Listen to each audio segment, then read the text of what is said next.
ভয়ঙ্কর সুন্দর বলে আমরা একটি কথা ব্যবহার করি। এই উপমাটি ব্যবহার করা যায় নেপালের এই ডেভিড ফলসের ক্ষেত্রে। এই ঝর্ণাটি এতটাই খরস্রোতা এবং উঁচু থেকে নিচুতে পড়ে যে এখানে প্রায় একটি বিশাল গুহার মতো গর্ত তৈরি হয়ে গিয়েছে। এটা পরে 500 মিটার এক টানেল পাড়ি দেয়। পাশেই অবস্থিত আরেকটি গুহা রয়েছে।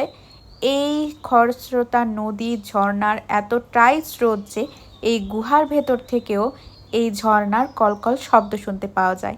ধারণা করা হয় 1961 সালে ডেভিড নামের সুইস এক পর্যটক এখানে ঘুরতে এসে তার স্ত্রীসহ তলিয়ে যান। তারপরেই এই নামকরণটি নেওয়া হয়েছে। এখানে সুন্দর একটি রংধনু দেখতে পাচ্ছেন। এটা কিন্তু আকাশের কোনো রংধনু না, বরং এখানে রোদ পড়ে এই পানির কণাগুলো প্রিজমের মতো কাজ করে একটি কৃত্রিম রংধনু তৈরি করেছে এবং রোদ উঠলে এই রংধনুটা সবসময় এখানে থাকে। এই গুহাটা দেখতে এবং এই ঝর্ণাটা এবং নিচের দিকের এই প্রকৃতিটা দেখতে খুবই ভয়ঙ্কর, খুব ভয় লাগে।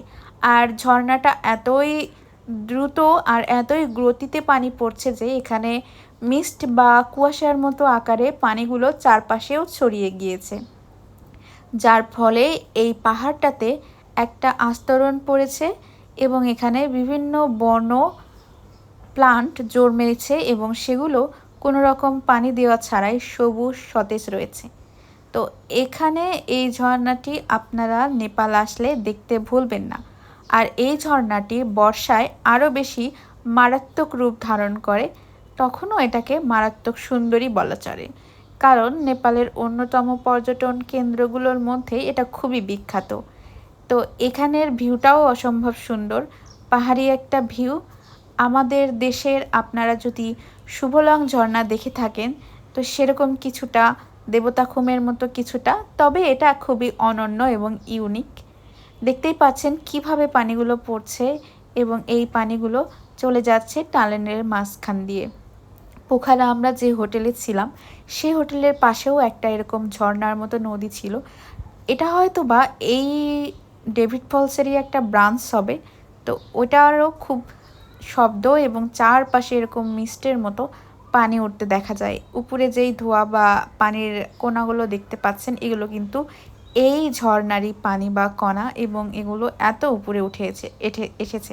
আর এখানে প্রকৃতিটা খুবই সুন্দরভাবে সাজানো, কোনো নোংরা নেই, সবাই একদম ন্যাচারাল পরিবেশ। আর এখানে একটা বন বেলি ফুলের সাথেও দেখা হয়, যা এই পরিবেশটাকে আরও বেশি মধুর করে তুলেছে। তাছাড়াও এখানে কৃষ্ণচূড়ার গাছ রয়েছে অপোজিটে, এবং পুরো এলাকাটাই প্রায় পার্কের মতো করে খুবই সুন্দরভাবে সাজানো।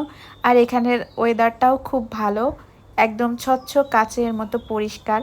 তো এখানে আসলে আপনারা এই জায়গাটি ঘুরতে ভুলবেন না। আর এই বেলি ফুলের গন্ধ এই প্রকৃতিটাকে যেন আরও বেশি মায়াময়, মধুর করে তুলেছে। এখানে আমরা অনেক সময় বসেছিলাম, কারণ এখানে একটা ঠান্ডা আবহাওয়া বয়ে চলেছে।